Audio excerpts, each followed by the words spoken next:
Hi there, I'm very excited about this project today. We are going to learn to make these very simple moleskin journal covers. I really love these little journals. They look like this. They're actually the Cashier's Collection by Moleskine. I don't know if I'm saying that right, but that's how I've always said it. So they're skinny journals and I just like them because they come in a 3-pack. They're small enough to tote around and they are easier to fill up. I know this sounds weird, but whenever you get a big journal, I feel like I never fill those up, but these I actually finish and start a new one. So I use these for sermon notes and just household notes, as a journal, gratitude journal, whatever you want to use them for. And I just think they're really handy because they're so lightweight and portable. So this is not necessarily a tutorial for covering any journal. For that, you can refer to my Bible cover / journal cover tutorial. The process will be the same. These measurements I'm going to give you are specifically for these small Cashier's Collection. I'll link to these in the notes, but you can get them anywhere. Target, Walmart, everywhere has them, but I'll link to the Amazon one in the description. So this project started out because last summer I went on vacation and made these crazy quilt blocks by hand. I just took a hand sewing project along with me. And by the end of my vacation, I had 3 blocks done, but I knew I wouldn't have time to hand sew enough of them to make a quilt or anything.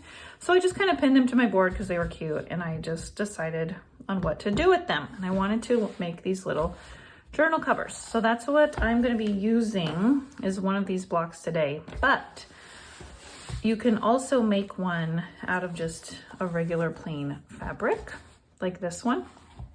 This one I did different flaps, which I think is cute because I ran out of fabric, but ended up to be kind of a cool design feature. And also on this one, I did the elastic closure and pen holder. So before we get started, make sure you subscribe and like this video so you don't miss any future tutorials. And you can also head over to my pattern shop and you can get a convenient printable version of this whole project so that you don't have to keep referring back to the video with all the measurements and everything like that. So it will have photos and written instructions, and it will have instructions for the elastic pencil holder and bookmark too. The one I'm making today is not going to have that. I actually prefer it without, but I know a lot of people do like that version. So that part will be included on the printable pattern. So head over and grab that link if you want it. I think that's everything before we get started. You can also get lots more sewing tutorials and content on the rest of my channel, but also on my blog at pincutsewstudio.com. I think that's everything. So what you will need for this project, besides your journals, I should go ahead and open these, is a fat quarter of fabric will work, but you'll need one for the outside, one for the lining, and probably a third one for the flaps. So this could be a 3 fat quarter project if you want to do that.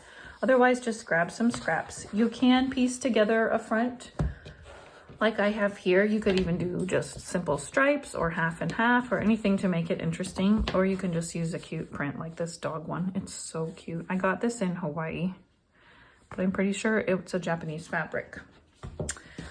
So you'll need your moleskin journals. They look like this. They're lined. They have a pocket back here. Just your basic journals. And what I have done, since my pieces were squares, I went ahead, I'm going to use this one, and I already sort of formed it. I just added, this was the original block.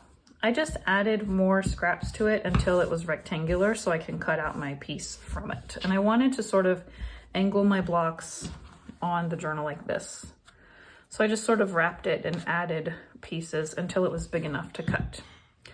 So what you'll need to do is just get your front ready, however you decide to do it. If it's a solid fabric or a piece together fabric, and you need to cut it, let's see my notes, 11 1/4 inches across and 9 1/4 inches up and down. So let me go ahead and do that with mine.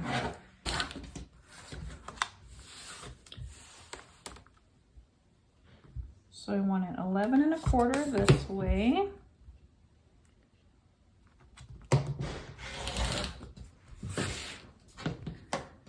9 1/4 this way. Let's see, where do I want it now? That looks about right.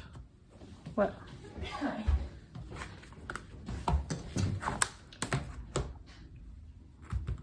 If you don't trust yourself, the seams on this project need to be pretty precise 1/4 inch seams or even slightly smaller. If you don't trust yourself to make small seams like that, I would add a 1/4 inch to your cutting. So then 9 1/4 this way. You know, you can't quite see me on the camera there, but I think that's okay. Okay, so here's my front piece. Now you also need to cut the same size piece for your lining. I barely have enough of this pink to do my lining and my flaps, so hopefully I can make it work. It takes me forever to pick out lining fabrics. I don't know what my problem is. I want like the perfect one.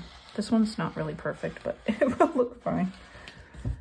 Especially when you're dealing with so many colors. It's hard to get just the right colors. Okay, so then there's my outside and my lining. It's crooked, Nikki, come on. Okay, and then also of your lining fabric or whatever fabric you want your inside flaps to be, these are gonna be folded in half, so you need to cut them 9 1/4, just like this width, and then by 8 across. So let's see if I can make that work with my tiny piece.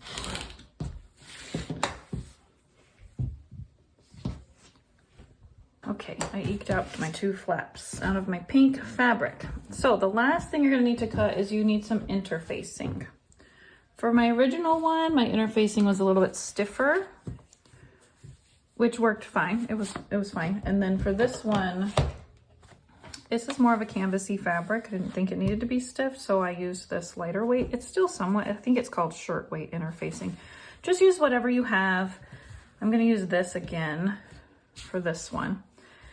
And you want it to be fusible, so you're gonna iron it on. I'm gonna use your front piece to cut out a piece of this. Just one. You don't need to interface the lining also. And then you're also gonna interface your flaps, but not the entire thing. Oops, that's not my flap. So I'm going to interface half of each flap. So I'll just cut one and then I'll cut it in half. So let me finger press this in half lengthwise.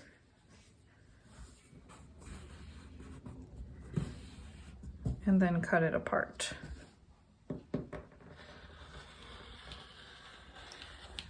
Okay, so those are all your pieces. That's all you need. First thing we're gonna do is iron our interfacing onto our outside piece with the sticky side obviously down. Okay, so I just ironed my interfacing on and made my front cover much stiffer than it was. Okay, so then take your flat pieces and you're going to iron your interfacing on to just half of the wrong side. My fabric doesn't have a right or wrong side, but if yours does, make sure you're ironing on onto the back.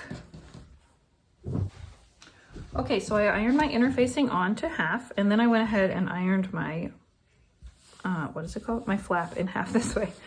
So this is the first sewing step. We're gonna go top stitch down the folded edge of each flap piece. Okay, so here's my finished flaps. I have top stitched down the folded edges. So now I'm going to, this is a very simple project. There's really only a few sewing steps. I'm going to position them on either side of my front piece, like so. And I'm going to pin those in place. Well, I'm not going to actually, but if you need to, you can go baste these flaps on to hold them down before the next step. But the next step, I'm just going to wing it. But go ahead and baste if you feel like you need to. So then I'm going to sandwich that in between my lining piece. I find it easier to sew with the lining piece on the bottom, so I'm gonna flip the whole thing over. And I'm gonna pin all the way around it. The reason I want the lining on the bottom is because it's not stabilized like the top, and whenever you're dealing with sewing layers together, one of them is looser than the other or stretchier than the other, which the lining will be because it's not interfaced. It's easier to sew the looser or stretchier piece on the bottom. I don't know why, it's physics. Maybe one of you can explain that to me. Okay, so let's see, which way does my bicycle go? Okay, so this is the bottom right here. So I'm gonna leave an opening for turning in between my flaps down here. So I'm not gonna sew that part. I'm gonna leave this open. So I'm gonna sew all the way around it, but before I do, I'm going to take my journal, going to very unscientifically position it in the corner, and I'm going to sew or pencil the curves in because I want to sew the edges so that it perfectly fits in the corners and doesn't have weird pokey outy corners in my journal cover. So I'm drawing that on so that I can easily stitch along my pencil lines. And now I'm going to go sew this all the way around except for my opening in a scant 1/4 inch seam. Okay, I sewed all my edges. I left my opening. So before I turn it right side out though, I'm going to trim my corners off, not too close to your stitching.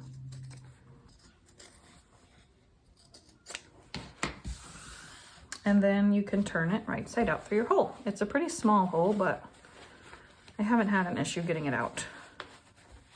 Okay, then you want to turn the flaps to the inside, of course. Next comes the very important step of pressing it all flat. So I like to take my chopstick and get all my corners poked out, get all my edges nice and neat. Because we made curved corners, we don't have any weird shapes at the corners, which is nice. Sometimes they can really look funky if they get stretched out. Okay, so I'm gonna take this over to my ironing board and press it. I'm gonna make sure my edges get nice and crisp, pulling them out and methodically pressing every edge and corner. This, I'm going to turn under as if I had sewn it and press it flat that way. Okay, the last step is to hand stitch your opening closed. You can try it on for size first if you want to, and then hand stitch your opening. If it's too small, you'll want to turn it back and undo and do a smaller seam allowance. If your seam allowances were precise and your cutting was exact, then you should not have that problem. And then if it's too big, maybe you cut it a little bit too big, then you can go take a smaller seam allowance. So we're going to invisibly stitch this closed. Hopefully my thread is long enough, we'll see.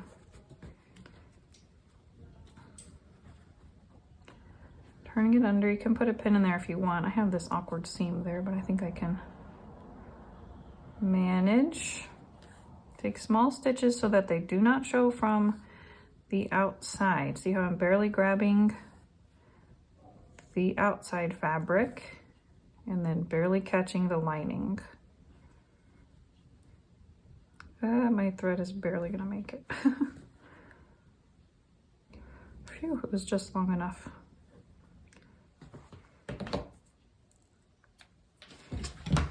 Okay, here's my finished journal cover. Let me go ahead and put my brand new moleskin on it, in it. One flap, you gotta kind of have to bend the other one to get it in there. It fits perfectly. They're so cute. These will be great gifts for people, especially because you can get a 3-pack of these journals for $15. So that's pretty inexpensive for gifts. So you can make 3 at a time. I hope you all like this tutorial. Make sure you go grab the printable version if you want the instructions for the elastic bookmark and the pen holder. Another idea is to sew a button here and sew a ribbon into this edge so you can close it with a ribbon and button closure. You can get very creative with the piecing of the front covers, and I just think this is a very creative project where you can really use up some scraps if you want, and also just to make some really quick little gifts. So I hope you enjoyed this. Make sure you subscribe and like the video if you did. Share with your friends if you want to. And I will see you again shortly. Bye.